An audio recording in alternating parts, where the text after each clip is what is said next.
नमस्कार दोस्तों, स्वागत है आपका हैप्पी आईपीओ एनालिसिस।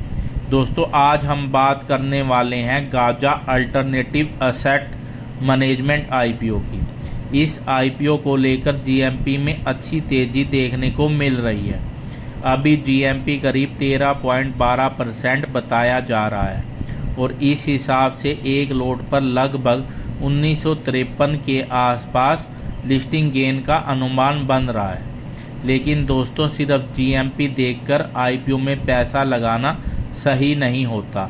इसलिए आज की वीडियो में हम जानेंगे कंपनी क्या करती है, कंपनी कब शुरू हुई, आईपीओ कब खुला और कब बंद होगा, एक लोड के लिए कितना पैसा चाहिए, फाइनेंशियल कैसे हैं, आईपीओ का पैसा कहां इस्तेमाल होगा, इसके पॉजिटिव और नेगेटिव पॉइंट्स क्या हैं, और सबसे ज़रूरी Gaza alternative asset management IPO में अप्लाई करना चाहिए या नहीं।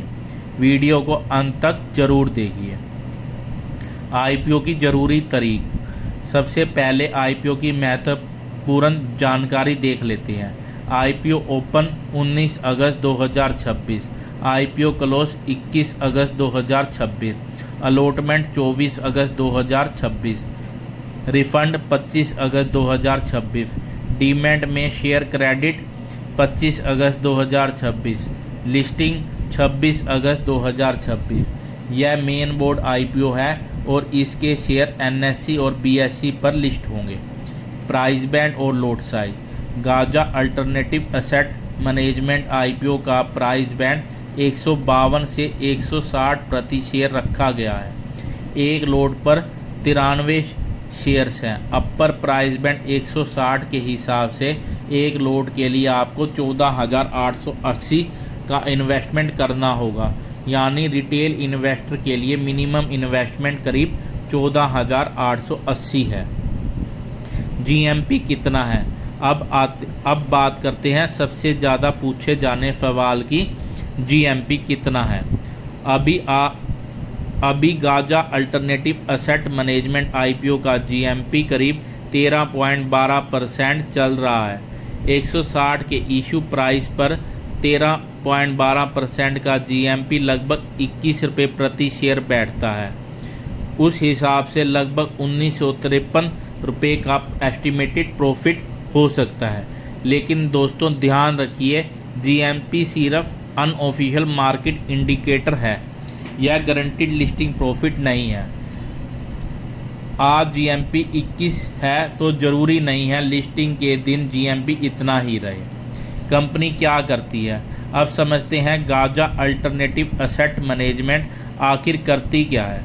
यह एक अल्टरनेटिव एसेट मैनेजमेंट कंपनी है और गाजा कैपिटल ब्रांड के तहत काम करती है। Company India focused investment funds को मैनेज और एडवाइस करती है। इसके फंड्स मुख्य रूप से प्राइवेट इक्विटी और अल्टरनेटिव इन्वेस्टमेंट स्पेस में काम करते हैं। कंपनी ने एजुकेशन, फाइनेंशियल सर्विस, कंज्यूमर और डिजिटल टेक्नोलॉजी जैसे सेक्टर में इन्वेस्टमेंट किए हैं। मतलब आसान भाषा में समझें तो यह ऐसी कंपनी है जो इन्वेस्टर का पैसा अलग अलग बिजनेस और इन्वेस्टमेंट फंड के जरिए मैनेज और इन्वेस्ट करती है। कंपनी कब शुरू हुई? गाजा कैपिटल की शुरुआत 2004 में हुई थी। कंपनी ने पिछले कई वर्षों में इंडिया के मिड मार्केट बिजनेस में इन्वेस्टमेंट किया है। जनवरी 2025 के कंपनी प्राइवेट लिमिटेड से पब्लिक लिमिटेड कंपनी बनी और इसका नाम Gaza alternative asset management limited रखा गया। कंपनी का मैनेजमेंट अल्टरनेटिव एसेट मैनेजमेंट और प्राइवेट इक्विटी के क्षेत्र में लंबे अनुभव का दावा करता है।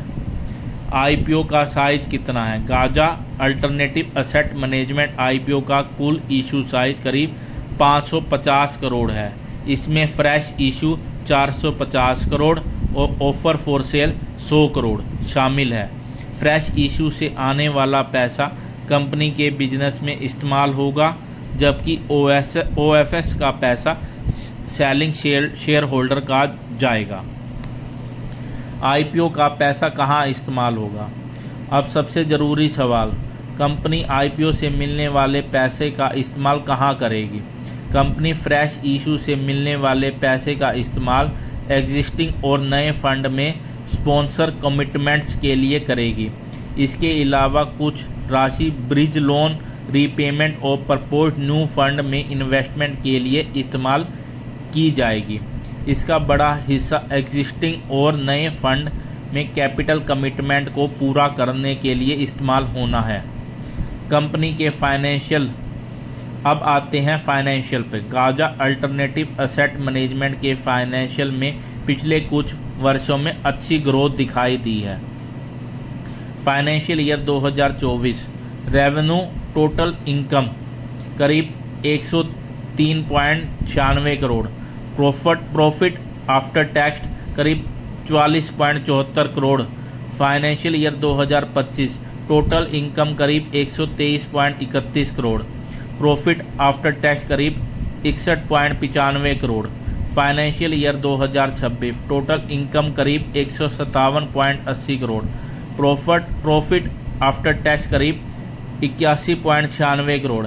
यानी फाइनेंशियल ईयर 2024 से फाइनेंशियल ईयर 2026 के बीच कंपनी की इनकम और प्रॉफिट दोनों में अच्छी ग्रोथ देखने को मिली है। सबसे अच्छी बात यह है कि प्रॉफिट ग्रोथ भी मजबूत है। फाइनेंशियल में पॉजिटिव क्या है? पहला पॉजिटिव पॉइंट है लगातार बढ़ता हुआ प्रॉफिट। फाइनेंशियल ईयर 2024 में करीब 44.7 करोड़ का प्रॉफिट था, जो फाइनेंशियल ईयर 2026 में बढ़कर लगभग 82 करोड़ हो गया। दूसरा पॉजिटिव पॉइंट है business model. Alternative asset management और प्राइवेट इक्विटी बिजनेस में सफल इन्वेस्टमेंट और फंड के मैनेजमेंट से अच्छी प्रॉफिटेबिलिटी मिल सकती है। तीसरा पॉजिटिव पॉइंट है कंपनी का अनुभव और ट्रैक रिकॉर्ड। कंपनी 2004 से इस क्षेत्र में काम कर रही है और कई बिजनेस में इन्वेस्टमेंट कर चुकी है। कंपनी द्वारा मैनेज एडवाइस इन्वेस्टमेंट में हिस्टोरिकल एवरेज MOIC करीब 3.3 गुना बताया गया है। हालांकि यह फ्यूचर रिटर्न्स की गारंटी नहीं है। नेगेटिव पॉइंट और रिस्क। अब बात करते हैं IPO के रिस्क की। सबसे पहला रिस्क है कि कंपनी की कमाई काफ़ी हद तक इन्वेस्टमेंट और फंड परफॉर्मेंस पर निर्भर करती है। अगर कंपनी द्वारा मैनेज किए जा रहे फंड का परफॉर्मेंस कमज़ोर रहता है तो फ्यूचर अर्निंग पर असर पड़ सकता है। दूसरा रिस्क में रेगुलेटरी चेंज। अल्टरनेटिव इन्वेस्टमेंट और एसेट मैनेजमेंट इंडस्ट्री में सेबी और दूसरी रेगुलेशन में बदलाव बिजनेस को प्रभावित कर सकते हैं। तीसरा रिस्क मार्केट वैल्यूएशन। अगर IPO के बाद मार्केट सेंटीमेंट कमज़ोर हुआ तो GMP चाहे कितना भी अच्छा हो, शेयर लिस्टिंग के बाद नीचे भी जा सकता है। चौथा रिस्क है IPO में OFS भी शामिल है, यानी IPO का पूरा पैसा कंपनी के बिजनेस में नहीं जाएगा। और दोस्तों, GMP पॉजिटिव होने का मतलब यह बिल्कुल नहीं है कि लिस्टिंग प्रॉफिट गारंटीड है। GMP के हिसाब से लिस्टिंग है। अब एक बार कैलकुलेशन समझ लेते हैं।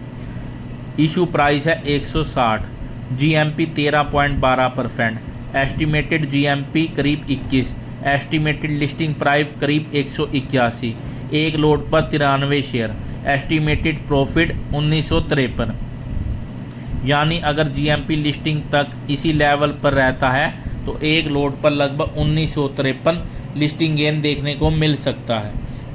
लेकिन यह सिर्फ अनुमान है। अप्लाई करना चाहिए या नहीं? अब आते हैं सबसे इम्पोर्टेंट सवाल।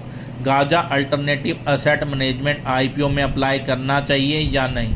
अगर आप सिर्फ लिस्टिंग गेन के लिए IPO में पैसा लगाते हैं तो GMP अभी पॉजिटिव है और शुरुआती सब्सक्रिप्शन रिस्पॉन्स भी ठीक दिखाई दे रहा है। IPO के पहले दिन करीब 31% सब्सक्रिप्शन और रिटेल पोर्शन करीब 47% सब्सक्राइब बताया गया है। लेकिन सिर्फ GMP देखकर अप्लाई करना सही नहीं होगा। मेरी नज़र में इस IPO के फाइनेंशियल अच्छे हैं, प्रॉफिट लगातार बढ़ा है और कंपनी का बिजनेस भी इंटरेस्टिंग है। लेकिन साथ ही यह एक high risk alternative asset management business है और इसकी अर्निंग फंड परफॉर्मेंस तथा मार्केट कंडीशन से प्रभावित हो सकती है। इसलिए मेरी राय में हाई रिस्क इन्वेस्टर और लिस्टिंग गेन के लिए अप्लाई करने वाले इन्वेस्टर इस आईपीओ को कंसिडर कर सकते हैं। लेकिन अगर आपका रिस्क एपिटाइट कम है और आप बिल्कुल सेफ इन्वेस्टमेंट करना चाहते हैं तो इस आईपीओ में जल्दबाजी करने से बचना बेहतर रहेगा। लॉन्ग टर्म के लिए अप्लाई करने से पहले वैल्यूएशन और फाइनल सब्सक्रिप्शन डाटा ज़रूर देखिए। फाइनल वर्डिक्ट, तो दोस्तों अगर आप पूरे आईपीओ को एक साथ देखें तो जीएमपी पॉजिटिव है, फाइनेंशियल ग्रोथ पॉजिटिव है, प्रॉफिट ग्रोथ पॉजिटिव है, एक्सपीरियंस्ड बिजनेस पॉजिटिव है, लेकिन fund performance dependency risk, regulatory risk, market volatile risk. इसलिए मेरा वर्डिक्ट आईपीओ अच्छा दिखाई दे रहा है, लेकिन यह रिस्क फ्री आईपीओ नहीं है। लिस्टिंग गेन के लिए हाई रिस्क इन्वेस्टर कंसीडर कर सकते हैं जो लॉन्ग टर्म इन्वेस्टर वैल्यूएशन और कंपनी परफॉर्मेंस को ध्यान में रखकर फैसला करें। और दोस्तों इन्वेस्टमेंट करने से पहले अपनी रिसर्च ज़रूर करें। यह वीडियो केवल एजुकेशन पर्पस के लिए है, इसे इन्वेस्टमेंट एडवाइस न समझें। अगर आपको ऐसे ही आईपीओ की जीएमपी, फाइनेंशियल, लिस्टिंग गेन और अप्लाई करें या नहीं का आसान एनालिसिस पसंद आता है तो हैप्पी आईपीओ एनालिसिस को सब्सक्राइब करें, वीडियो को लाइक करें और कमेंट में ज़रूर बताएं आपको Gaza alternative asset management IPO में अलॉटमेंट चाहिए या नहीं। मिलते हैं अगली आईपीओ एनालिसिस में। धन्यवाद।